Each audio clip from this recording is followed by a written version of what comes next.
నాతో మాట్లాడు నాయనా. మా అందరి జీవితాల ద్వారా మీరు మహిమ పొందండి. మీరు నమ్మకమైన దేవుడు, గొప్ప దేవుడు ఈ స్వామి. ఎస్,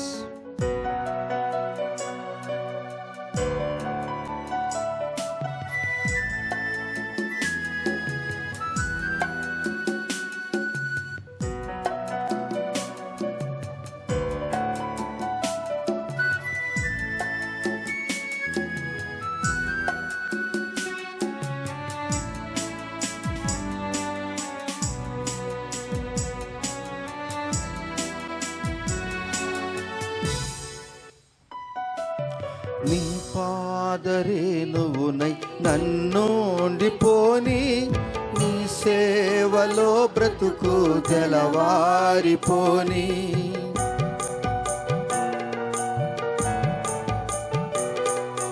నీ పాదరేణువునై నన్నుండిపోని, నీ సేవలో బ్రతుకు తెలవారిపోని. నీ మాట నా నోట జనులంత వినని,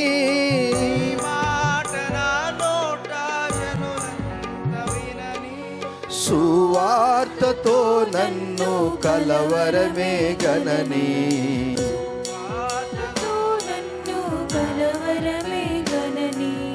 కలువారి శిలువ నాకే విలువ, కలుషంబు బాపే కరములు చాచే.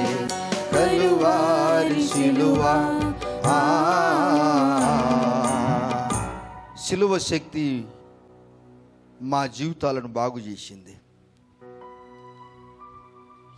దేవా, మమ్మల్ని ఇంతగా మీరు ప్రేమించారు, మమ్మల్ని ఆదరిస్తూ వచ్చారు. అనుదినము మీరు మాకు మీ పునరుత్థాన శక్తితో నింపి, పరమ వైద్యుడిగా మీరు మా ప్రక్కలో ఉండి మమ్మల్ని స్వస్థపరుస్తూ వచ్చారు. మా ఆరోగ్యాల మీద మీకున్నటువంటి ఆ గొప్ప మనసును బట్టి మీకు స్తోత్రాలు. మీరు ఎంతైనా నమ్మదగిన దేవుడు. మీ నమ్మకత్వాన్ని బట్టి మేము ఏం చెల్లించగలము? వాక్య భాగముతో మాతో మీరు మాట్లాడి మా జీవితాల ద్వారా మహిమ పొందుతారని నమ్ముతూ యేసయ్య నామములో ప్రార్థిస్తున్నాం తండ్రి, ఆమెన్. అందరూ ఒకసారి ఆమెన్. అందరూ ఆమెన్ చెప్పారా? మళ్ళొకసారి చెప్పండి, ఇంకోసారి చెప్పండి, చివరిగా ఒకసారి చెప్పండి.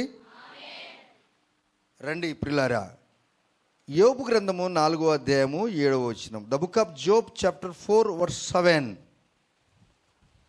యోబు గ్రంథము 4వ అధ్యాయము 7వ వచనం చదువుకుందాం.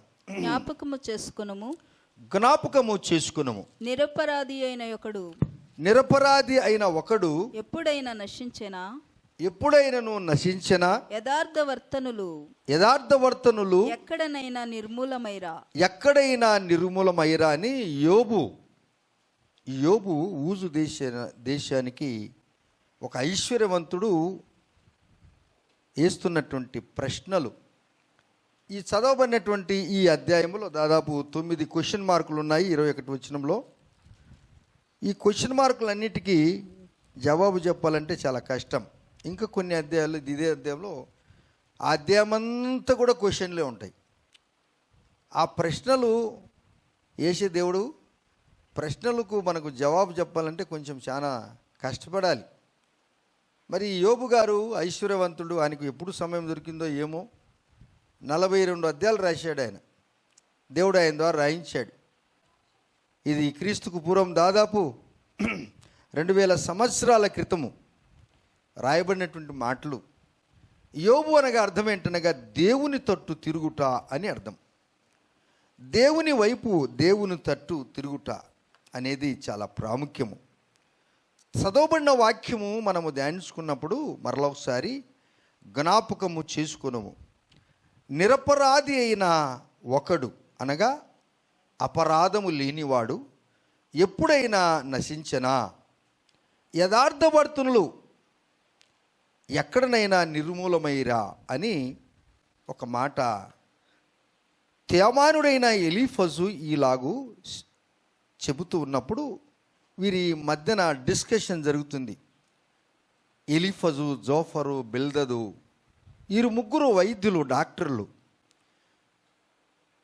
ఈ యోబుకు ఈ ముగ్గురికి 42 అధ్యాయాలు వాదోపవాదాలు, ప్రశ్నలకు జవాబులు, దేవుని గురించి మాట్లాడట అనేకమైన విషయాలు ఇందులో రాయబడ్డాయి. సృష్టిని గురించి కూడా రాయబడి ఉంది ఈ మాటలు మనం చదువుతూ ఉంటే ఈ గ్రంథము ఇక్కడ రాయకూడదు, ఇది పెంటెటుక్ అనగా 5 అధ్యాయాలను పెంటెటుక్, ఆదికాండము, నిర్గమకాండము, సంఖ్యాకాండము, లేవియకాండము, ద్వితీయోపదేశకం అక్కడ ఆ మధ్యన లేక దాని తర్వాత రాయాలి. ఎందుకనగా ఇక్కడ బ్రతికిన వారి జీవితము చాలా ఎక్కువ శాతం ఉంది. అందువలన ఆదికాండములో ఉన్నటువంటి వయస్సును బట్టి, ఆ మన పితరార్థులు బతికినటువంటి వయస్సును బట్టి ఇది అక్కడ ఉండాలి అని కొందరు చరిత్రకారులు చెబుతూ ఉంటారు. దైవ చిత్తం ఏంటో మనకు తెలియదు. ఇది కీర్తనల గ్రంథం కంటే ముందే దేవుడు రాయించాడు. ఇవన్నీ మనం చదువుతున్నప్పుడు ఈ ప్రశ్నలకు మనం జవాబు చెప్పాలంటే, నిరపరాధి అయిన వాడు, అపరాధము లేనివాడు ఎప్పుడైనా నశించాడా అని మాట్లాడితే మనమందరం కూడా పాపులమేనంట. ఈ గ్రంథాన్ని మనం చదువుతున్నప్పుడు మనం అనుకుంటాము మన ఆస్తి మన పిల్లలకి ఇవ్వాలి అని అనుకుంటుంటాం. కానీ యేసుప్రభు వారు ఏమంటాడో తెలుసా? ఈ గ్రంథంలో చదువుతున్నప్పుడు, నీ బాల్య పాపము, నీ యవ్వన పాపములు నీకు స్థిరాస్తి అయిపోయినాయంట. బాల్య పాపము, యవ్వన పాపము ఏమైపోయిందంట? నీకు స్థిర ఆస్తి అయిపోయింది కనుక అసలు నీకున్న ఆస్తిని, మన పిల్లలకు వచ్చే ఆస్తిని ఎవరైనా దొంగిలించుకోలేరు, తీసుకోలేరు. ఒక తండ్రి, ఒక తల్లి ఆస్తి సంపాదించే తన పిల్లలకు అది అని కోర్టు తీర్మానం చేస్తుంది. కానీ పాపం అనేది కూడా నీకు సంప్రదించింది కనుక నీ పాపం ఏమైందంటే నీకు ఆస్తి అయిపోయిందంట. పోనీ పాపము ఆస్తి అయితే ఈ పాపంతో కూడిన ఆస్తి మానవుని సంతోషపరచగలదా? పోనీ మనకున్నటువంటి ఈ ఆస్తి మన పిల్లలకి ఇస్తే వాళ్ళు కూడా పాపులు అవుతారు కదా. అయ్యో, ఇది మామూలు మాట కాదండి. అందువలన అపరాధము లేనివాడు ఎవరైనా ఉన్నట్లయితే ఆయన బాల్యములో పాపము చేయలేదు, ఆయన యవ్వనములో పాపము చేయలేదు. పాపము లేనివాడు ఎవరు అనగా ఆయనే నజరేయుడైన యేసు. ఆయన ఆస్తి ఏంటి అనగా పరిశుద్ధత. ఆ పరిశుద్ధత అయినటువంటి ఆస్తి నీకు నాకు ఇవ్వాలంటే ఇప్పుడు మనం పశ్చాత్తాపడాలి. ఏంటో తెలుసా?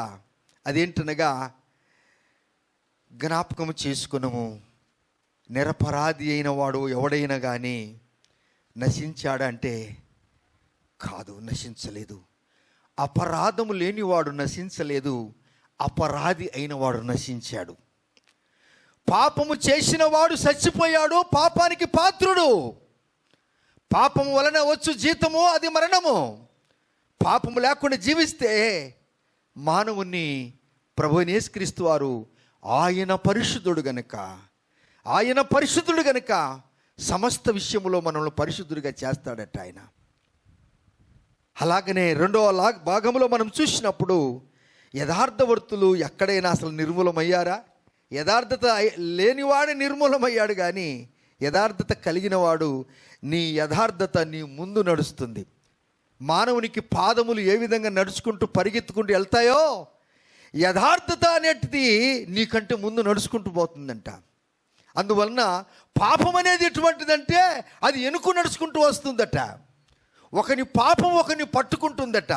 పాపాన్ని పట్టించడానికి ఏ పోలీసు వాళ్ళు కూడా అవసరం లేదంట. బైబిల్ చెప్తుంది, నీ పాపము నిన్నే పట్టిస్తుందంట. వెనక పాపం వస్తుంది, ముందు యథార్థత పోతుంది. కోరుకోవాలి. ఏం కోరుకోలేం? దేవా, మాకు ఉన్నది ఉన్నట్టు బోధించడానికి మీరు ఇష్టపడినందుకు తండ్రి మీకు కోటాని కోట్ల స్తోత్రాలు.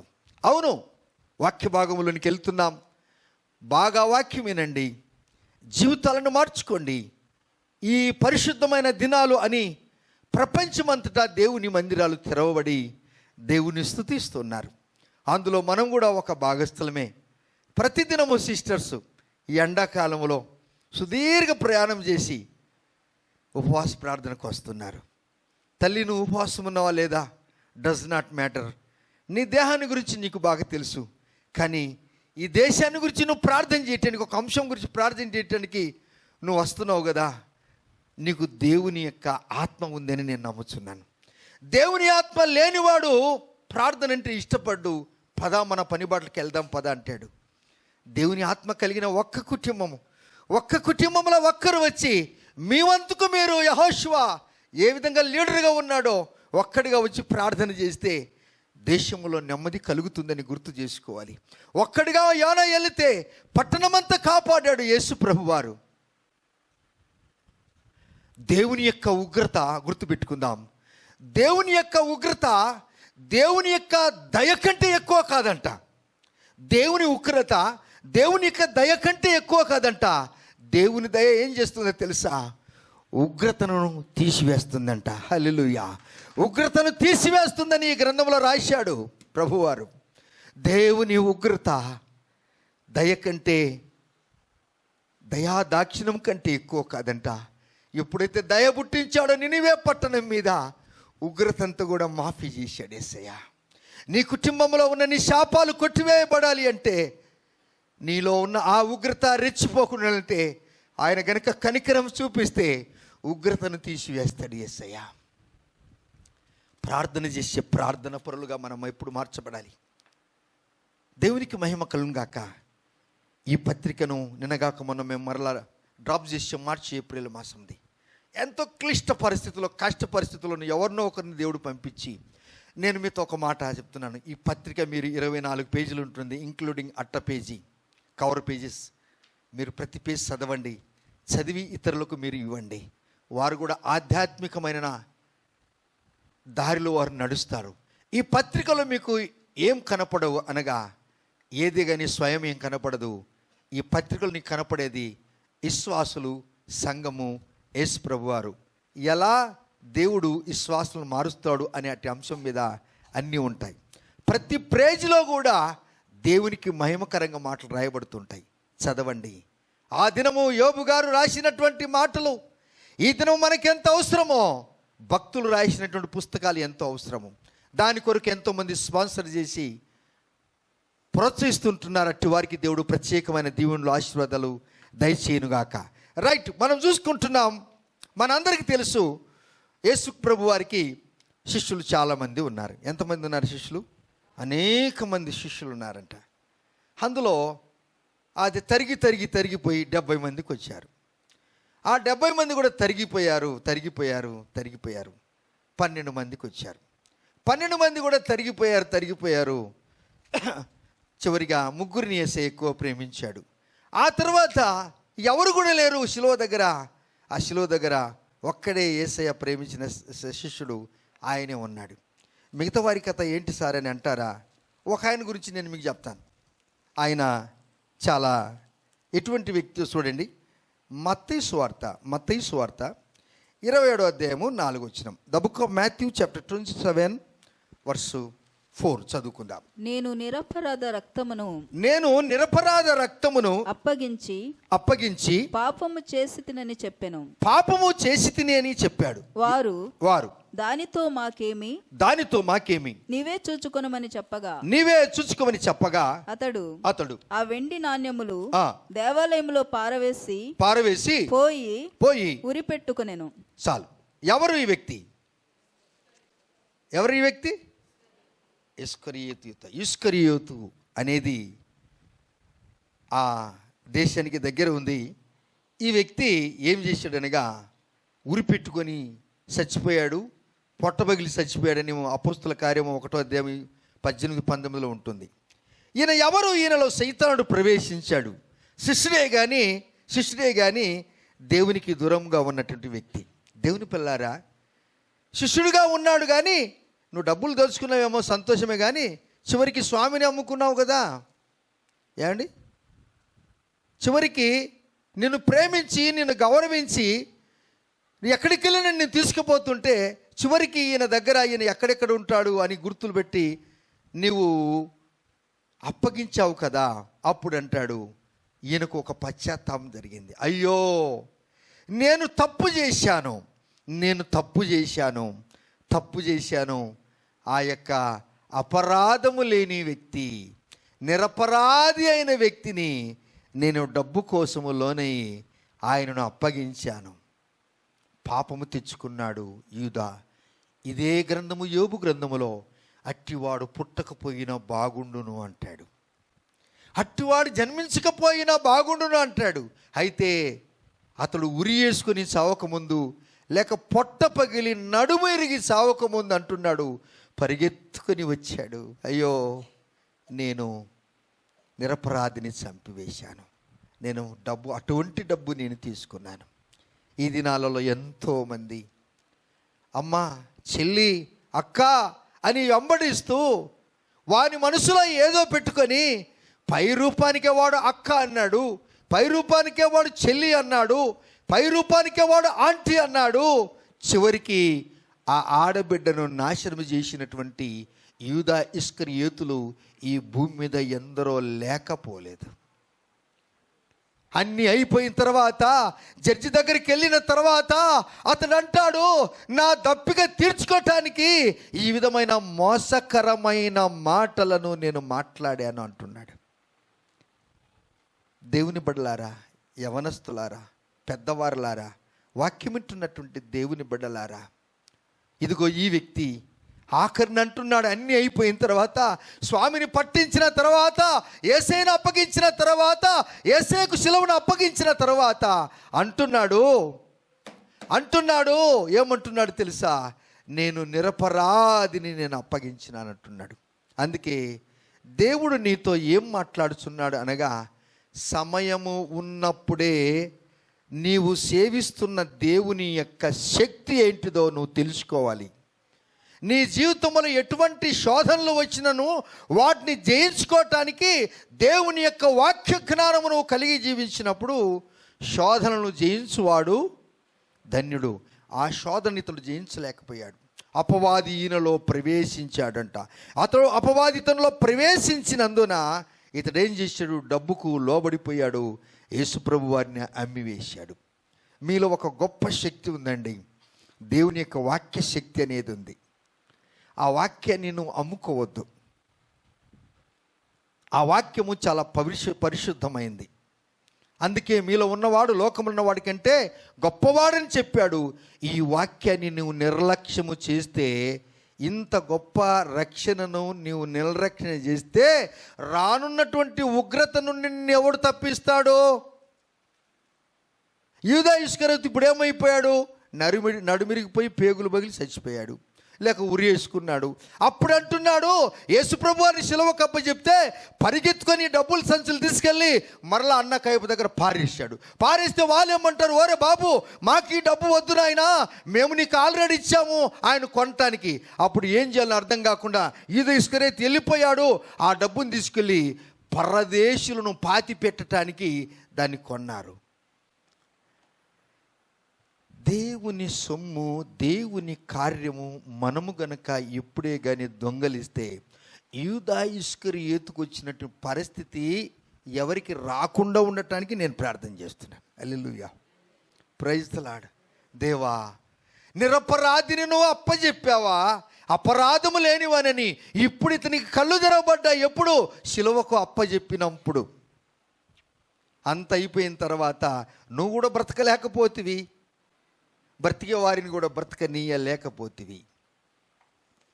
అందుకే కొందరి మాటలు మీరు గమనిస్తున్నప్పుడు, రే నేను ఎట్లు చచ్చిపోతున్నాను, కానీ నేను ఎల్లు తెలుతూ నిన్ను చంపుకొనే పోతాను.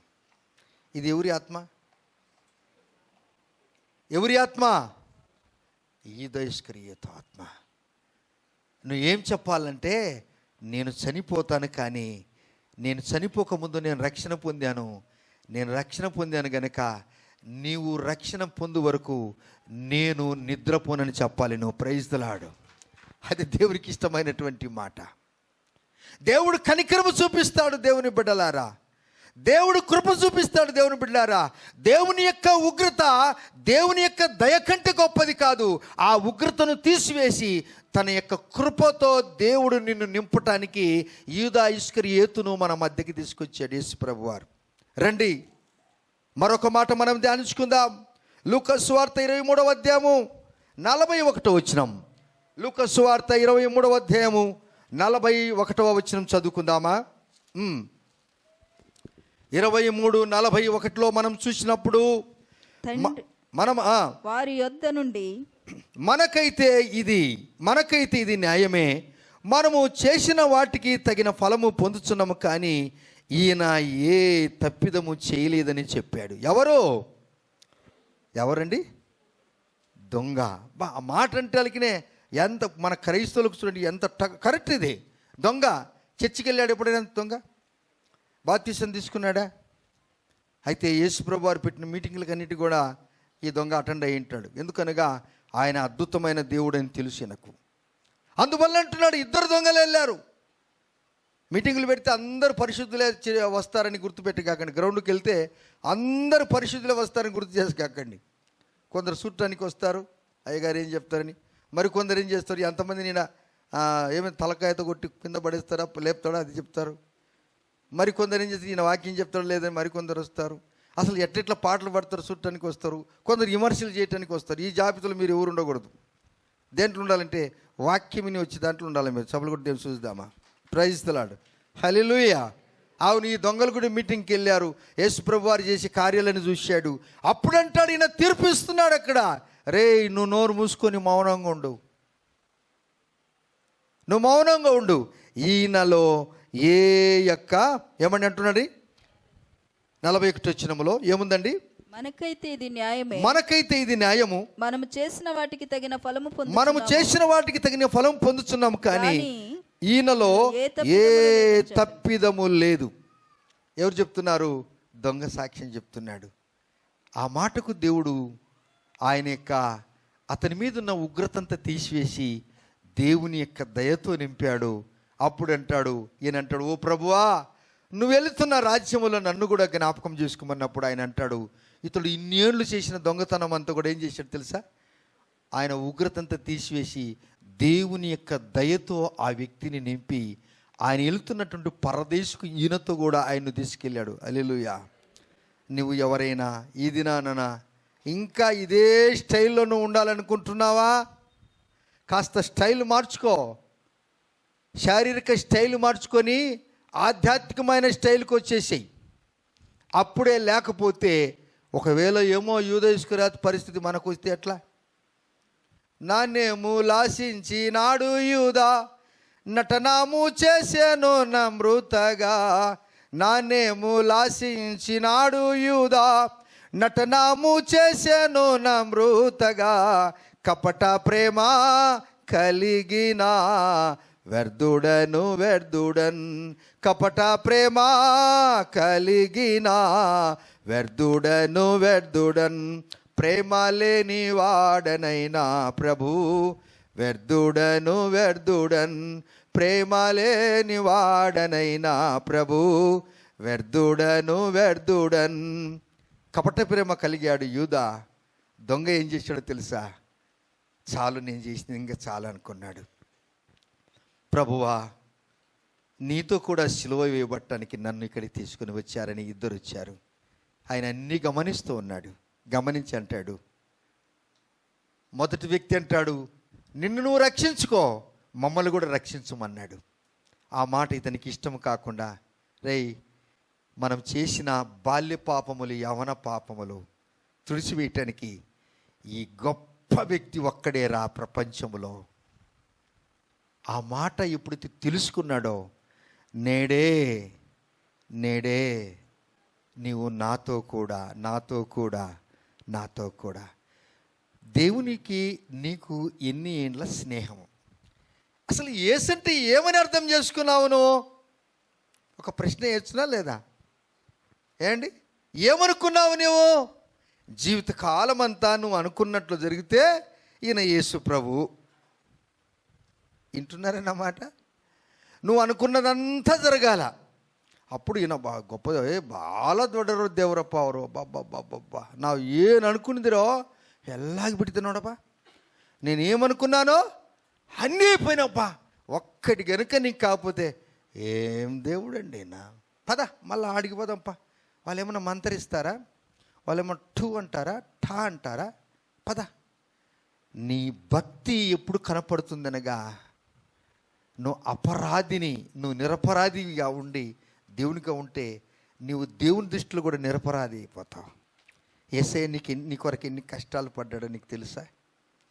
అసలు ఆయన శ్రమల గురించి నీకు తెలియదు, బాల్యం గురించి నీకు తెలియదు, ఆయన జీవిత శైలి నీకు తెలియకపోతే నీ గురించి నీకే తెలియదేమో అని నేను అంటున్నాను.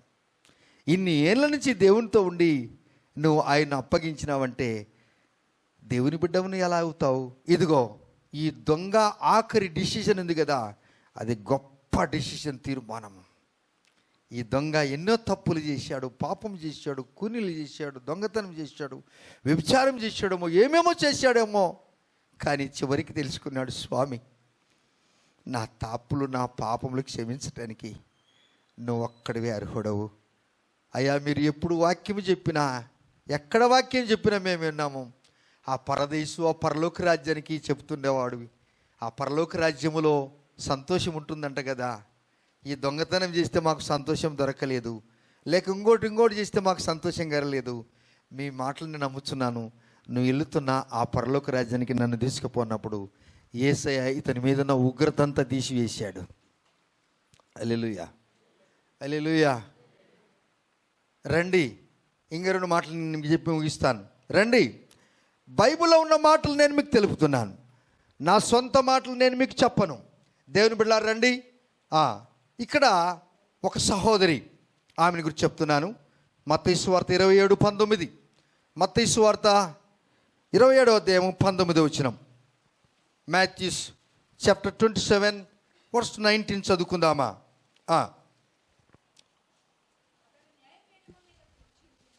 అతడు న్యాయపీఠం మీద కూర్చుండి ఉన్నప్పుడు అతని భార్య,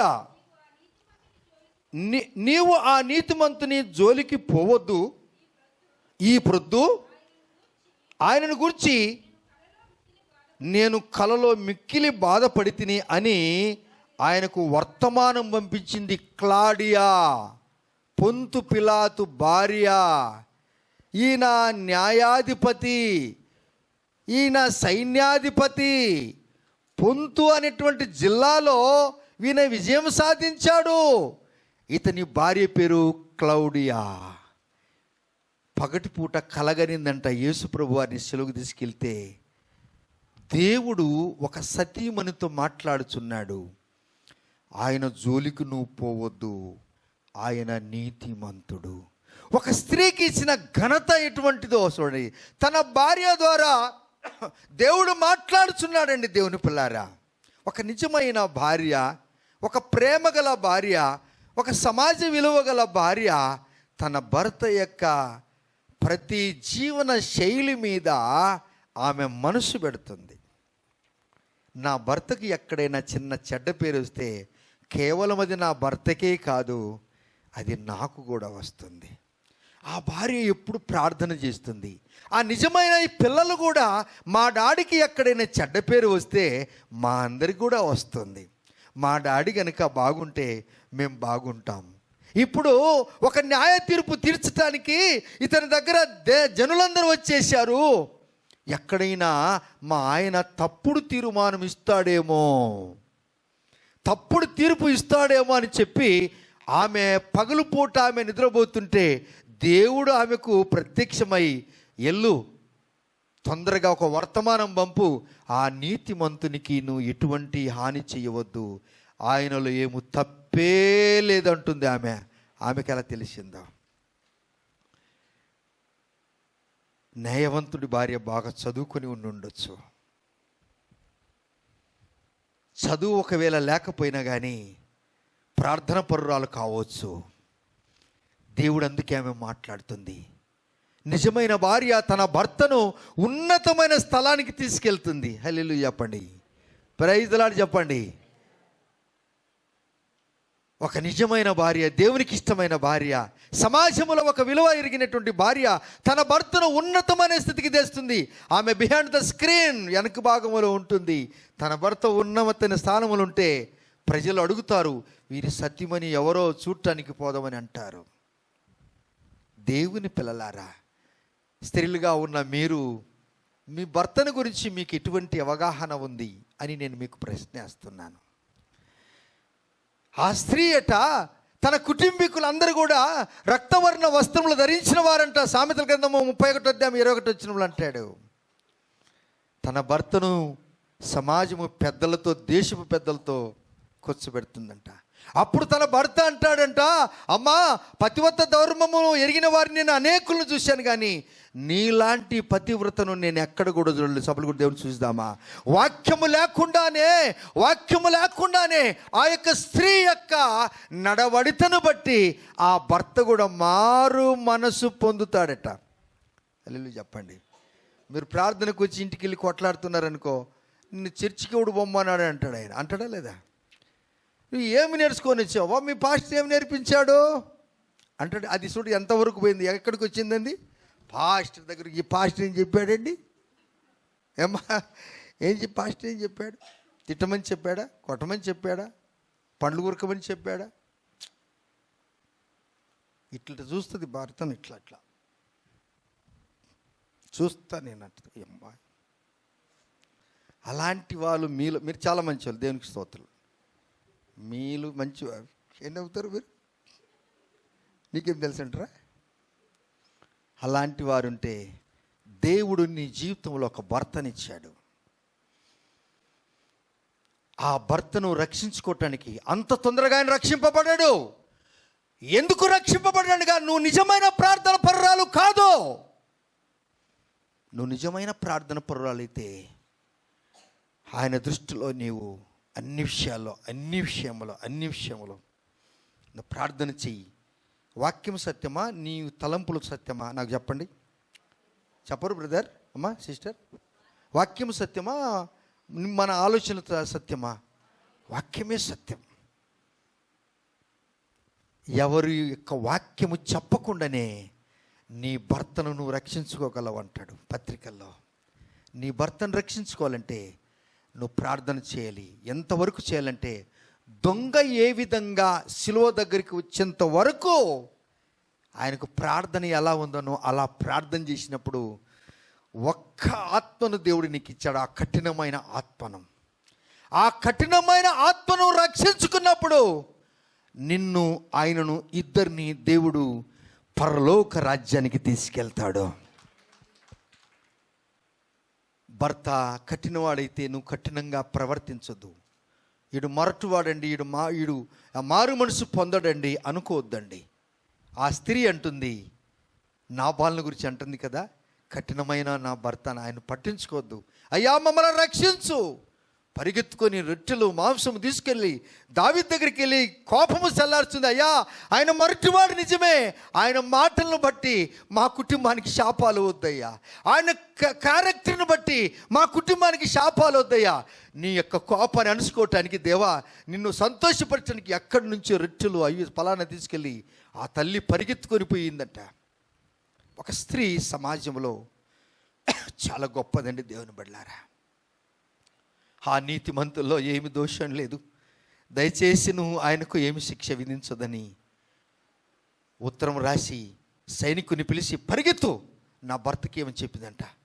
ఆయన లెటర్ చూసుకున్నాడు.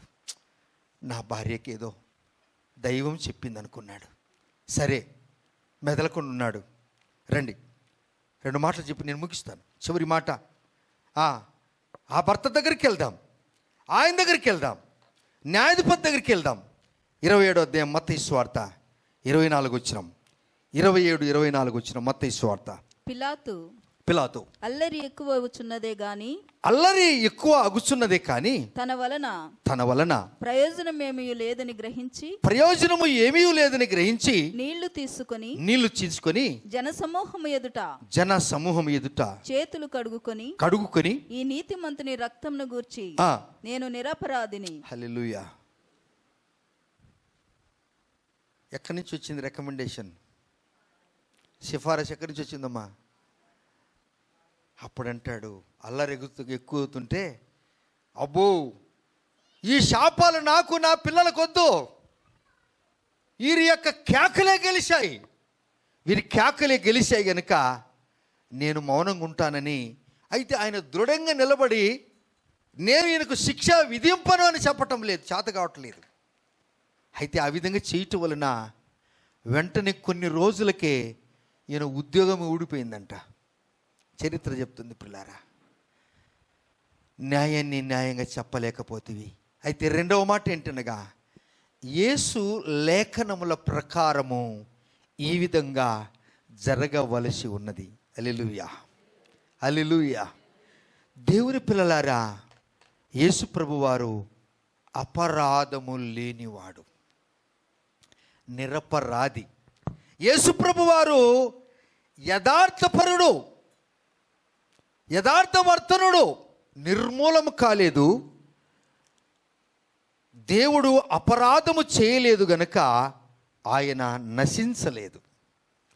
ఆయనలో ఉన్న గుణలక్షణాలు మనకిచ్చుటకు ఆయన మనలను కూడా నశింపచేయక, మన పాపములను మన దోషములను బట్టి మనములను నశింపజేయక, ఆయన పరిశుద్ధత వలన దేవుడు ఈ దినమును మనలను ఉచితముగానే మనల్ని రక్షించాడు, ఉచితముగానే మనం నీతిమంతుడిగా చేశాడు ఆయన. హల్లెలూయా. ఈ వ్యక్తి అంటాడు, రండి ఇంకొక మాట చదివి మనం ముగించుకుందాం.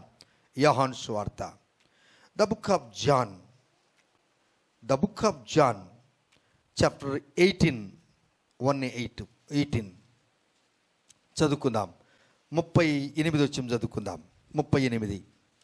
యేసు నువ్వు అన్నట్లు నేను రాజునే సత్యముని గూర్చి. చాలమ్మా. ఇప్పుడు అంటున్నాడు, ఎప్పుడైతే ఆ సిఫారసు లెటర్ వచ్చిందో ఆయన అంటున్నాడు, ఎవరు? పిలాతు అంటున్నాడు, నువ్వు రాజువా అంటే నీ నోట నువ్వే చెప్పావన్నాడు. ప్రైజ్ ది లార్డ్, హల్లెలూయా. ఈ మాట మనము ఎప్పుడు కూడా ఒక మంచి పదముగా మనం ఆడుకోవాలి. నేను రాజు కుమార్తెను, నేను రాజు బిడ్డను అని నువ్వు ఎప్పుడైతే అనుకుంటావో, నీ నోటి మాటను బట్టి దేవుడు నిన్ను అలాగనే చేస్తాడు. హల్లెలూయా చెప్పండి, హల్లెలూయా చెప్పండి. నీ నోటి ఫలము నీవు నాకేం బ్రదర్. ఒకవేళ నువ్వు పస్తున్నా పర్వాలేదు, ఈయన రాజుగా అయినందుకు ఎన్ని కష్టాలు అనుభవించాడు, ఎన్ని తిట్లు అనుభవించాడు, ఎన్ని పర్యాలు కొరడా దెబ్బలు తిన్నాడు. ఆయన తల మీద ముళ్ళ కిరీటము, ఆయన కొరడాలతో కొట్టారు. నువ్వు రాజు అంటే నువ్వు అన్నట్టు నేను రాజు నేను అన్నాడు. ఇంకా అక్కడే చూడండి, 37 వచ్చిన చదవండి. అక్కడ ఇప్పుడు 37. అందుకు పిలాతు నీవు రాజువా అని ఆయనను అడగగా, యేసు నీవన్నట్టు నేను రాజునే, సత్యమును గూర్చి సాక్ష్యమిచ్చుటకు నేను పుట్టి తిని, ఇందు నిమిత్తమే ఈ లోకమునకు వచ్చి తిని, సత్య సంబంధి అయిన ప్రతివాడును నా మాట వినుననెను. అందుకు పిలాతు సత్యమనగా ఏమిటి? అబ్బా, ఏం ప్రశ్న వేసాడండి. ఏమమ్మా, ఇంతకుముందు ఏమన్నాడు నువ్వు, మళ్ళీ ఇప్పుడు ఏమంటున్నాడు?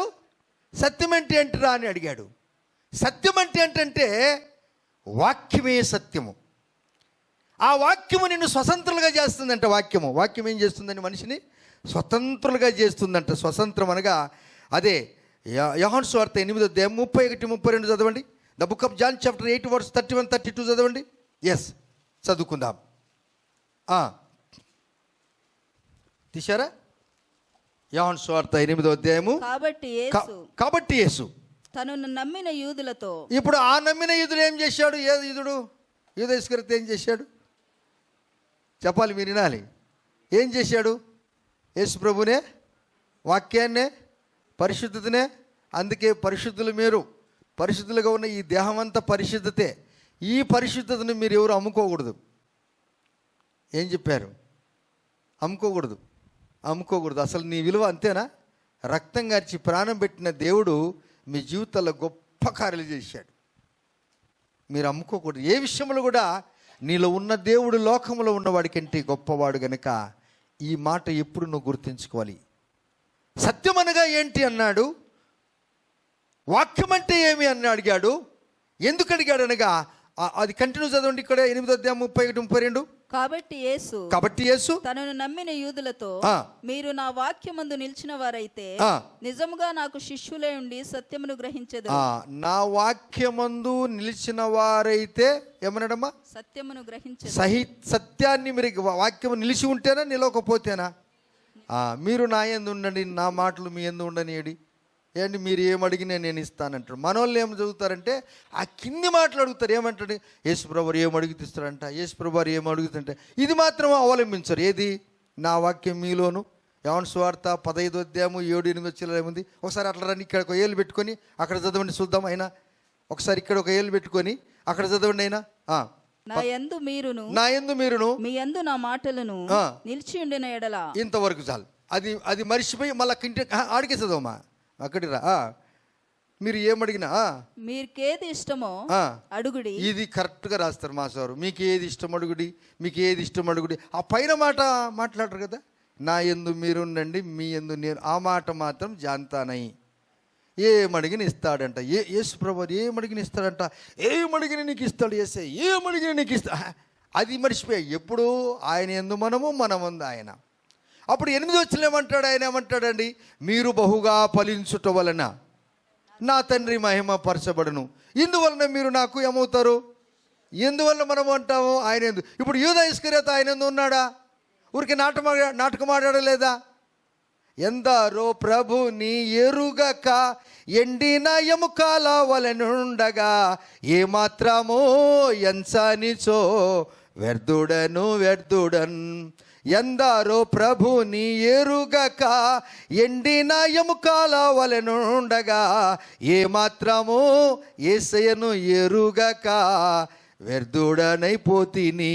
ప్రేమ లేని వాడనైనా ప్రభు వ్యర్థుడన్. నాణ్యములాశించి నాడు యూదా నటనము చేశాను నా మృతగా. కపట ప్రేమ కలిగిన వ్యర్థుడన్. మేము క్రైస్తవులమండి, మేము దేవుని పిల్లలమండి. కానీ ఆయన వాక్యం ఈయన లేదు, ఈయన ఆయనలో లేడు. ఊరికినే మాత్రం పెట్టుకున్నాడు.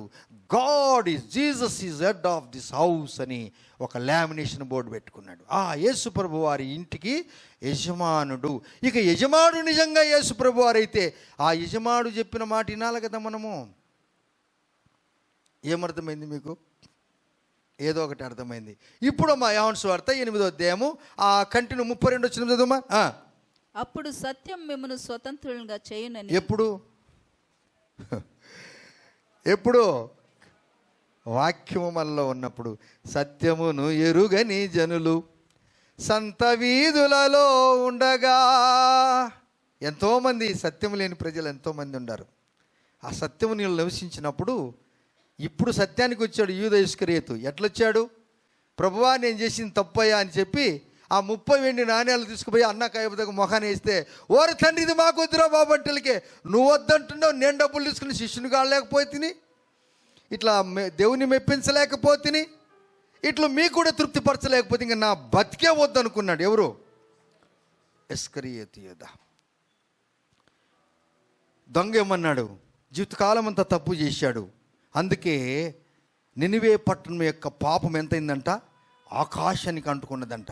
అటువంటి పాపాన్ని కూడా ఉన్నతమైన స్థితిలో ఉన్నటువంటి దేవాది దేవుడు కృపా కనికరము దయ చూపించడం వలన ఈ ఉగ్రతంతా కూడా తీసివేశాడు యేసయ్య.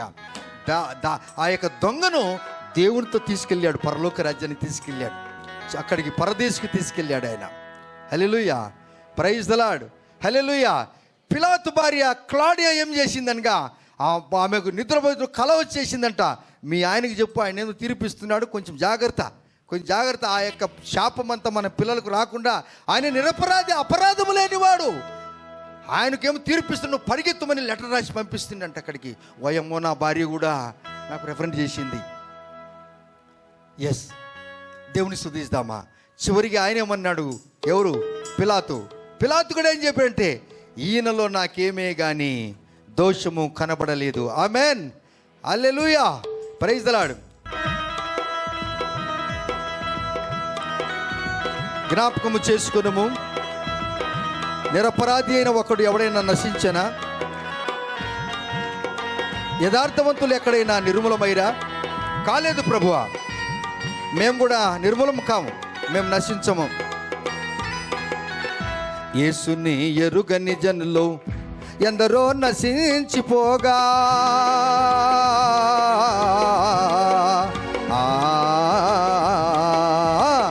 యేసుని ఎరుగని జనులు ఎందరో నశించిపోగా, ఆ యేసు నీలో ఉండా నిదురింతువా, ఆ యేసు నీలో ఉండా నిదురింతువా. యేసురాజు నిన్ను పిలువా జాగు చేతువా, యేసురాజు నిన్ను పిలువా జాగు చేతువా. ఓ నేస్తమా దినములు చెడ్డవి గనుక, ఓ క్రైస్తవా సమయమును పోనీయకుమా. ఓ నేస్తమా దినములు చెడ్డవి గనుక, ఓ క్రైస్తవా సమయమును పోనీయకుమా. ఓ నేస్తమా మేలుకో నేస్తమా, మేలుకో మేలుకో నేస్తమా, మేలుకో మేలుకో నేస్తమా, మేలుకో. సత్యం అంటే ఏంటి బ్రదర్? వాక్యమే సత్యం. ఎన్ని ప్రశ్నలు వేశాడు కదా, ఆ ప్రశ్నలకు జవాబు అద్భుతంగా ఇచ్చాడు యేసయ్య. సత్యమును ఎరుగని జనులు సంత వీధులలో ఉండా,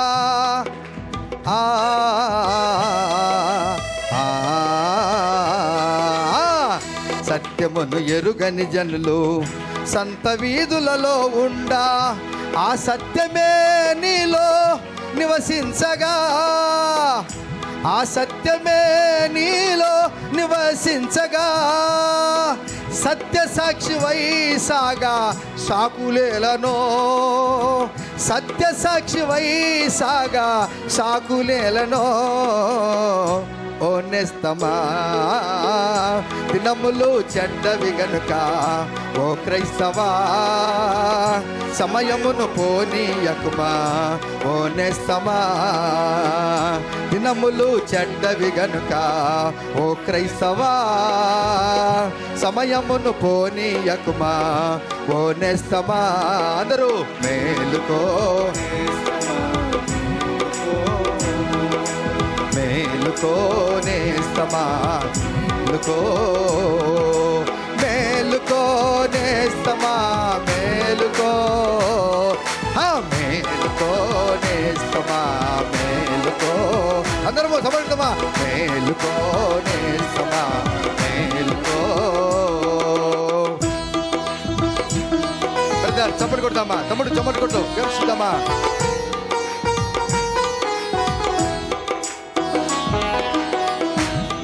సత్యం అంటే ఏంటండి?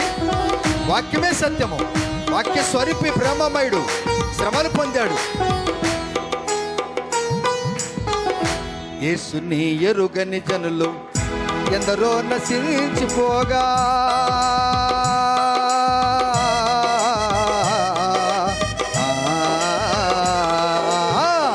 యేసుని ఎరుగని జనులు ఎందరో నశించిపోగా, ఆ యేసు నీలో ఉండా నిదురింతువా, ఆ యేసు నీలో ఉండా నిదురింతువా. యేసురాజు నిన్ను పిలువా జాగు చేతువా, యేసురాజు నువ్వు రాజు అన్నాడు. ఎవరన్నారు? ఎవరన్నారు రాజు అని? పిలాతు అన్నాడు. యేసయ్య ఏమన్నాడు? నువ్వు రాజుని అన్నాడు. యేసయ్య మనకేమని చెప్పాడు పత్రికలో? మీరు రాజులైనా యాజక సమూహము, పరిశుద్ధ జనాంగము. ఎస్,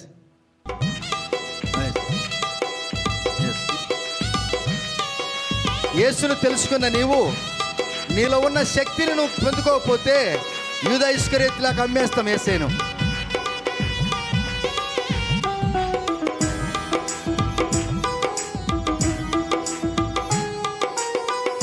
యేసుని ఎరుగని జనులు ఎందరో నశించిపోగా,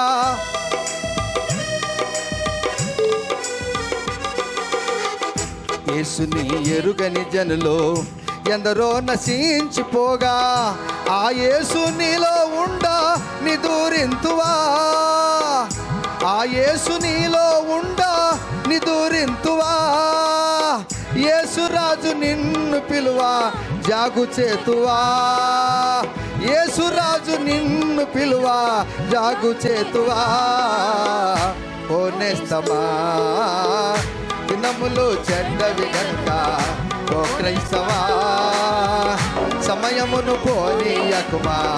ఓ నేస్తమా దినములు చెడ్డవి గనుక, ఓ నేస్తమా సమయమును పోనీయకుమా. ఓ నేస్తమా యేసుకో, ఓ యేసు నేస్తమా మేలుకో, మేలుకో నేస్తమా మేలుకో, మేలుకో నేస్తమా మేలుకో, మేలుకో నేస్తమా మేలుకో. మోకరిద్దాం, దేవుని స్తుతిద్దాం. ప్రభువా, నిజమే, సత్యముని ఎరగని జనులు సంత వీధుల్లో తిరిగినట్లు తిరుగుతున్నారంట. తిరిగిందే తిరిగింది, తిరిగిందే తిరిగింది, తిరిగిందే తిరిగింది. కానీ యేసుని ఎరిగితే నీకు స్థిరమైన జీవితం ఇస్తాడు. నలుగురు వ్యక్తులను మనం చూసాం. యూదా ఇస్కరియోతును చూసాము, శిలువలో ఉన్న దొంగను చూసాం, క్లాడియా పొంతి పిలాతు న్యాయాధిపతి యొక్క భార్యను గురించి విన్నాం, న్యాయాధిపతి అయినటువంటి పిలాతును కూడా చూసాం. ఆయన మీరేమంటున్నారు యేసుని గురించి? ఆయన నాకేం చేయలేదు, ఎప్పుడు ఇదే ఇదే ఏడుపు, ఎప్పుడు ఏమి చెయ్యలేదు నీకు, అది చెప్పు ఫస్ట్. స్తోత్రం, హల్లెలూయా హల్లెలూయా.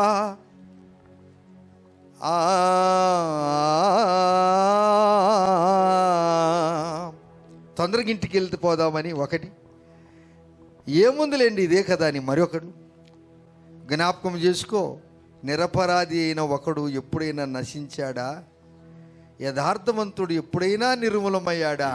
దేవా స్తోత్రాలు, హల్లెలూయా. ఏమనుకుంటున్నారు మీరు యేసేను? యూదా ఏమనుకున్నాడు? ఆఖరి దశలో తెలుసుకున్నాడు.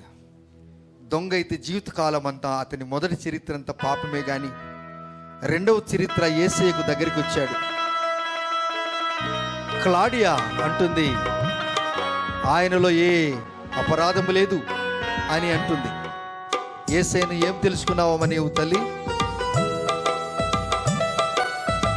ఆయనలో దోషము లేదు, ఆయన మచ్చలేదు.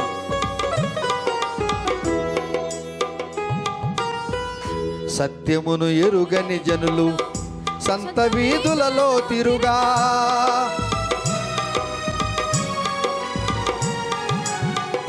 సత్యమును ఎరుగని జనులు సంత వీధులలో తిరుగా, ఆ సత్యమే నీలో నివసించగా, ఆ సత్యమే నీలో నివసించగా, సత్య సాక్షి why saga సాకులేలను, Satya Sakshi why సాగా సాకులేలను.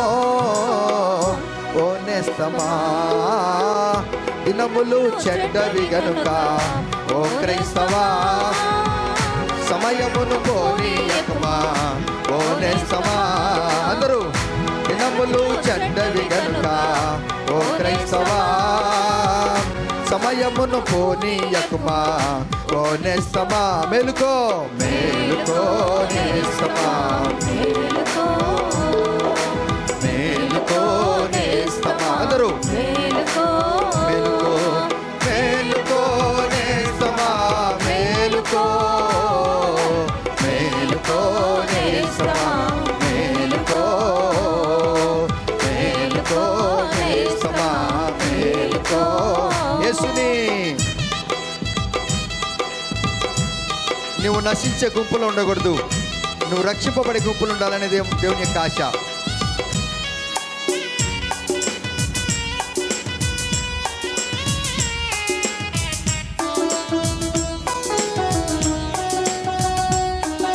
స్తోత్రం తండ్రి. సత్యమును ఎరుగని జనులు సంత వీధులలో తెరుగా యేసుని ఎరుగను జనులు ఎందరో నశించిపోగా ఆ యేసు నీలో ఉండా నిదురింతువా, ఆ యేసు నీలో ఉండా నిదురింతువా. యేసురాజు నిన్ను పిలువా జాగు చేతువా, యేసురాజు నిన్ను పిలువా జాగు చేతువా. ఓ నేస్తమా దినములు చెడ్డవి గనుక ఓ క్రైస్తవా సమయమును పోనీయకుమా. ఓ నేస్తమా దినములు చెడ్డవి గనుక ఓ నేస్తమా సమయమును పోనీయకుమా. ఓ నేస్తమా మేలుకో మేలుకో మేస్తమా మేలుకో మేలుకో నేస్తమా. చివరిగా మేలుకో నేస్తమా మేలుకో మేలుకో నేస్తమా మేలుకో. మహిమరాజు నీ మీద ఉదయించాలని ఇష్టపడుతున్నాడు. మేలుకో నేస్తమా. ఎవరి సాక్ష్యాలు ఎలా ఉన్నాయో చూశాం కదా. యథార్థవర్తుని ఎప్పుడు కూడా నశించలేదంట. నిర్దోషైన వాడు ఎప్పుడు కూడా పతనము కాలేదట. యేసుప్రభు వారిని పతనం చేయటానికి ఎవరి చేతనైంది? ఎవరైనా చర్చిలు పడగొట్టొచ్చు, ఎవరైనా పాస్టర్ని కొట్టి చంపొచ్చు, కానీ యేసైని చంపడానికి ఎవరి చేతనవుతుందా? ఎవరి చేత కాదు. సత్యసాక్షి సాకులు ఎందుకు చెప్తావు? ఎన్ని అబద్ధాలు చెప్తావు తల్లి, తమ్ముడు, చెల్లి, అమ్మ, ఎన్ని అబద్ధాలు చెప్తావురా నాయన? యేసయ్యను రోజు అమ్మేసేదేనా? రోజు అమ్మేసేదేనా? అయ్యో దేవా. సత్యసాక్షి సాకులీలను భక్తుడు ఎలా రాశాడండి. ఎవరినైనా కొట్టొచ్చు, చంపొచ్చు. ఈ దినాల్లో ఎంతోమంది గొప్ప గొప్ప నాయకులు అనేవారు, మంత్రులు అనేవారు మందిరాలను కట్టేస్తున్నారు. జాగ్రత్త, అంతకంటే గొప్ప మందిరాలు కట్టబడితే యేసుక్రీస్తు నామములో. ఎంతోమంది పాస్టర్లను చంపుతున్నారు. జాగ్రత్త.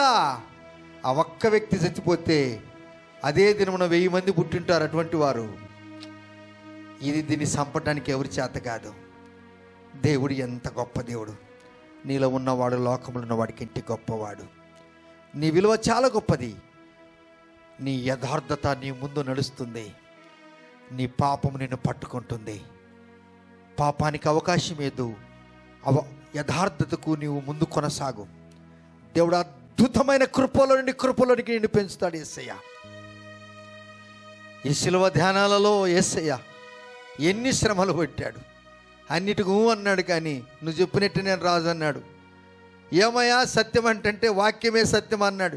ఏంటి ఆ వాక్యం సత్యం అంటే? నేనే వాక్య స్వరూపి, ఈ సృష్టిని సృష్టించిన వాక్కు, ఆ శక్తిని అయినా నేను దిగి వచ్చి నరరూపుడిగా వచ్చాను అన్నాడు.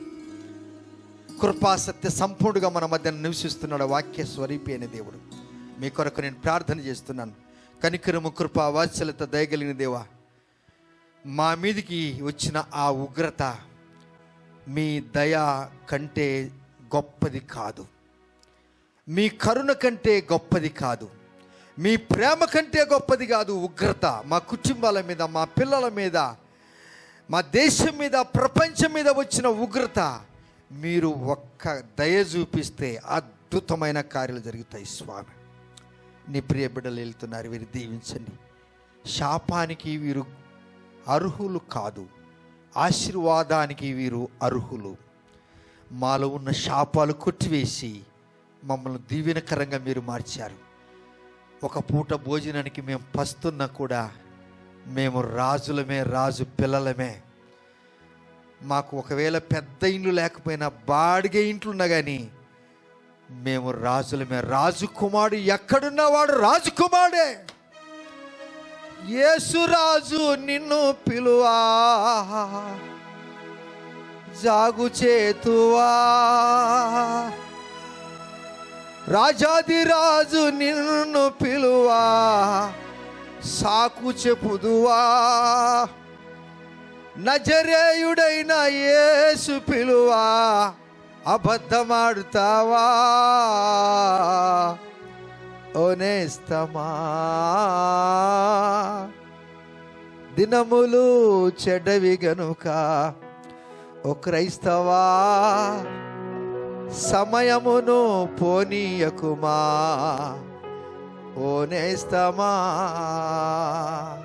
నీ బిడ్డలను ఆశీర్వాదాలకు పాత్రలుగా చేసి సమాధానముగా వెళ్ళము.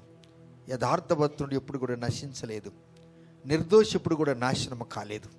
మన దేవుని ఎన్ని దోషాలు వేశారు కానీ తీసివేశాడు, పునరుత్థానుడై తిరిగి లేచాడు. నేను రాజునే అన్నాడు. రాజాది రాజు మన యేసు. అటువంటి కృప ఈ బిడ్డలకు అనుగ్రహించండి. మీకే ఘనత, మీకే ప్రభావములు యేసయ్య నామములో ప్రార్థిస్తున్నాం తండ్రి.